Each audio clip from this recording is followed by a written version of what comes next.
नमस्कार। आज बात करते हैं एक बड़ी ही अजीब पहेली की जो बाजार में चल रही है।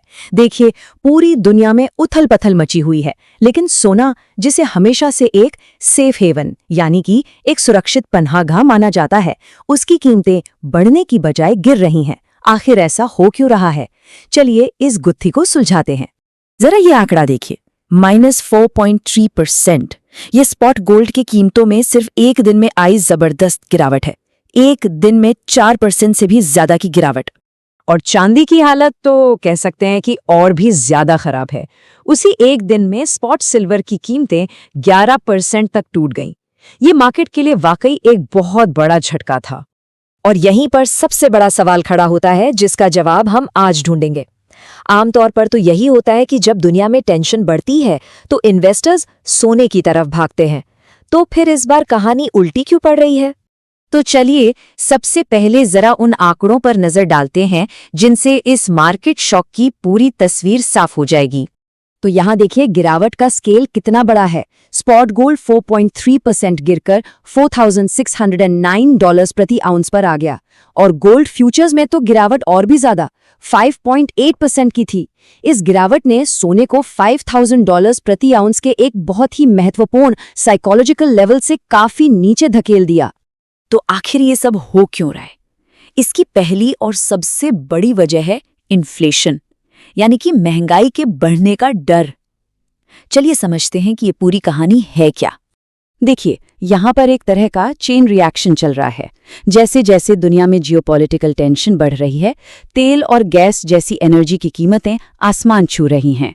और जब एनर्जी महंगी होती है तो लगभग हर चीज के दाम बढ़ जाते हैं, जिससे महंगाई का प्रेशर तेजी से बढ़ता है। और ये सब सिर्फ बातें नहीं हैं, जमीन पर असल में हो रहा है।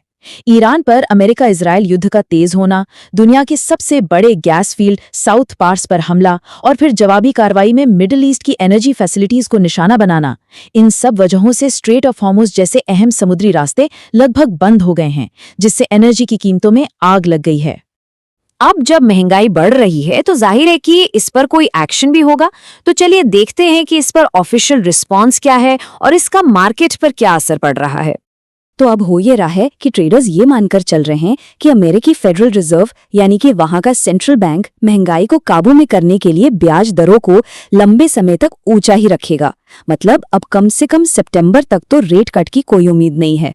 और ये एक बहुत बड़ा बदलाव है, क्योंकि पहले ऐसी उम्मीदें नहीं थीं। अब ब्याज दरों का सोने से क्या लेना देना है? इसे समझने के लिए एक कॉन्सेप्ट को समझना जरूरी है, नॉन यील्डिंग एसेट। सोना एक ऐसा ही एसेट है, मतलब इसे रखने पर कोई ब्याज या डिविडेंड जैसी रेगुलर इनकम नहीं मिलती है। इसको ना ऐसे समझिए, जब ब्याज दरें ऊंची होती हैं तो सरकारी बॉन्ड जैसी चीजें एक फिक्स्ड इनकम देती हैं, एक रेगुलर रिटर्न देती हैं।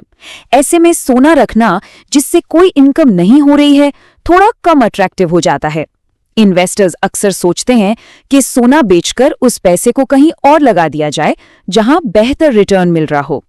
इसी को अपॉर्चुनिटी कॉस्ट कहते हैं। और बात यहीं खत्म नहीं होती। फेडरल रिजर्व की इस पॉलिसी का एक और बड़ा असर होता है अमेरिकी डॉलर की कीमत पर, जिसका सीधा कनेक्शन सोने जैसी कमोडिटीज से है।